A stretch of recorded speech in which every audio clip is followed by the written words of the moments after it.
Welcome to the 10th anniversary of the State of the Union. Every year I'm looking forward to follow the State of the Union, and I think it's a great platform to really have together a lot of people that are making policy all over the world. And for us as researchers here, I think it's a wonderful opportunity to ask directly questions to these people.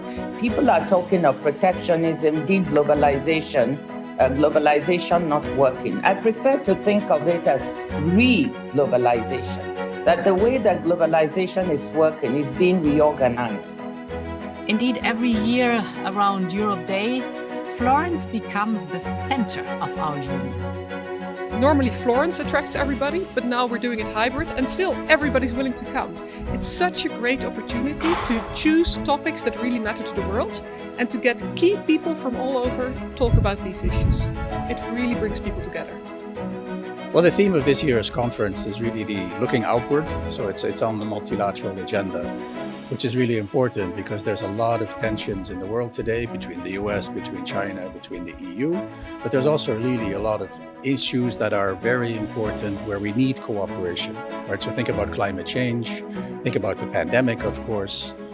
It's very important because the topics covered are crucial for the development of the Union, and I think that here really a lot of ideas come out. So what we have done at the African Union under the leadership of then President Ramaphosa and now President Tshisekedi has been to say we'll create an African initiative in parallel to COVAX, which complements COVAX. It's also an opportunity for us to, of course, showcase a great deal of the research that gets done at the Institute. And that is very important. Of course, academic institutions need to reach out to the public at large and move out of their ivory tower.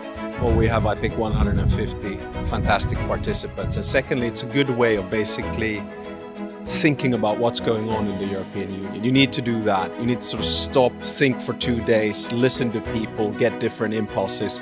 It is paramount to have international cooperation on the health front as well as on the economic front. We are in this together. We can come out of it only together. The world shaped by the global rules was not an apolitical world. On the contrary, its promotion by the US was very deliberate. Now that internationally more and more nations are reaching the same conclusion about the seriousness of the climate crisis and I need to do something about it, it creates a situation where perhaps with the Americans, with the Chinese and a couple of others, we could start honestly thinking about pricing aviation. And again, I repeat, I think a kerosene tax would make a lot of sense. Well, the ECB has had a pivotal role in handling the COVID crisis. It's been a privilege to have President Lagarde here to be able to discuss with us. As we were hit together, as we had to get out together, we had to borrow together and we had to lend to each other. And that's the Next Generation EU Fund, which is a complete difference from what we had during the great financial crisis. And what I think is quite special about the State of the Union conference is that it brings so many of the thought leaders and people with invested passion in Europe together in one place to discuss pretty much all the most pressing things that we face. Margrethe Vestager has been, this is my personal view, but I'm sure that this is shared among many of us, probably one of the most influential and effective commissioner on competition policy in the history of the European Union. We have a very vibrant startup innovation community.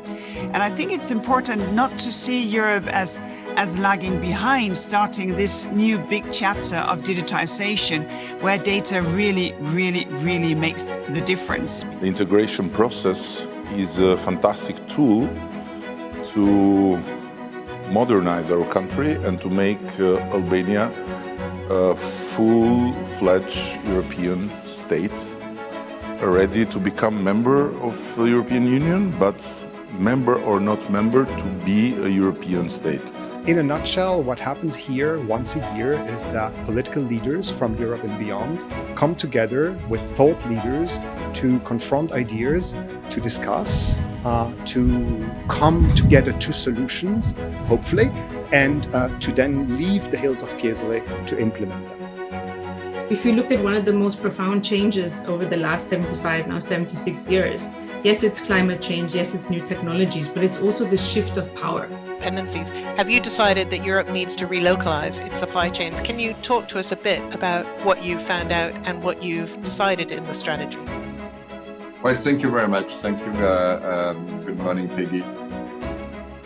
Around the 9th of May, you have to come to Florence, or you have to be connected to the State of the Union Conference, and it's become really an important appointment. The EU is perceived as an institution that's so remote and so removed from its citizenry. But if you look at the State of the Union, it's a perfect example of deliberative democracy in action. You have people from all over, from all stripes, from all countries, from all stages and all walks of life, who come together to debate important issues in the world. We ask about the digital economy, we ask about these kinds of data and privacy regulations, but the most importantly, we ask about what we believe is going to be our future.